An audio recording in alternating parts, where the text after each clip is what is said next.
Welcome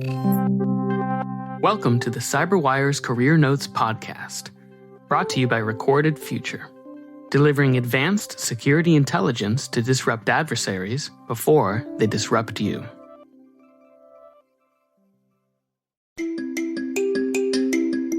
My name is Billy Wilson. I'm a high-performance computing systems administrator at Brigham University.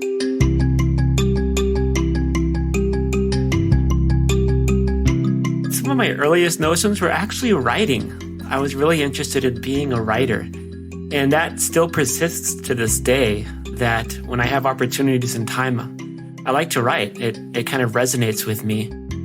When I was 19 years old, I went on an ecclesiastical mission for my church out to South Korea and spent a couple of years in that country, learning a new language. And then after that, I came to BYU as a student, and I studied linguistics and Korean, continuing that interest. Learning languages, being able to communicate, that's a huge part of tech, because those language skills translate to technical skills when you're sitting at a command prompt or writing scripts, so on and so forth. We're trying to interpret data. So I graduated, and it was in the middle of the recession. It was in 2010.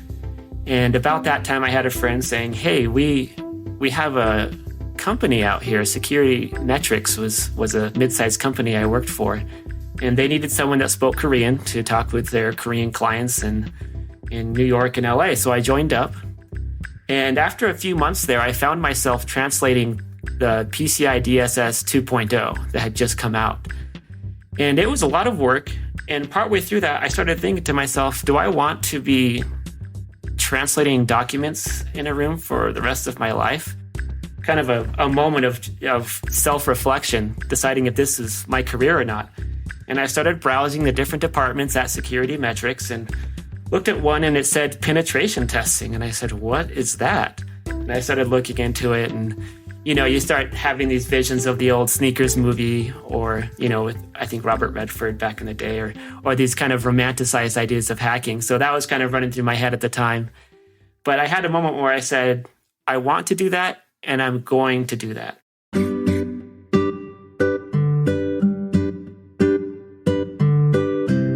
And eventually, I tried to move to high-performance computing at my alma mater. This is kind of funny, but my boss, he said, we're really glad we hired you. The reason we hired you is because, you showed this potential and you had a thirst for learning.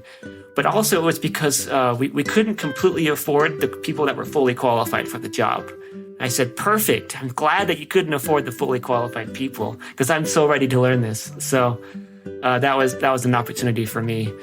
And that slowly evolved into an interest in really protecting kind of the defense side, and grew into what I'm working on now, which is a master's degree from SANS Technology Institute for information security engineering, because we do deal with protected data depending on research contracts that professors pull in, and then we're responsible for just securing that data that they're dealing with.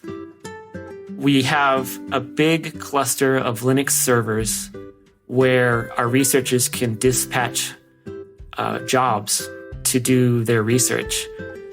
And we get to be this sort of this knot, kind of this tied knot in the university, where a lot of the computationally intensive research gets centralized, because it's easier to centralize that than to have it all distributed across the different departments or individual professors who care about the research, but they don't necessarily want to get bogged down by the details of security or compliance.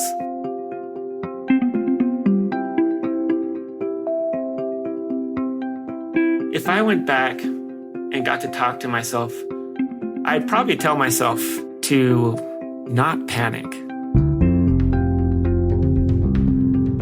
I was convinced that I needed to have a single overarching passion above everything else in my career, or else I don't have my career set yet, was sort of my concern. And I was also worried because I would see these professionals and these trainers talking about their passion, right?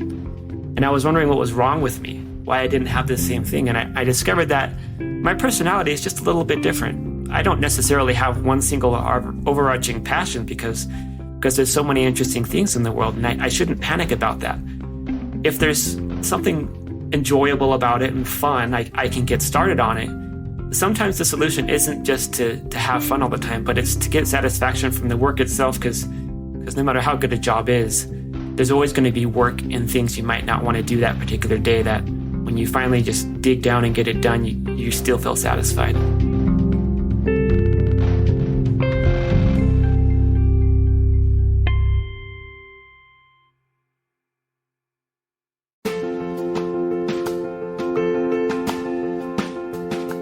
This CyberWire Career Notes podcast is made possible by Recorded Future.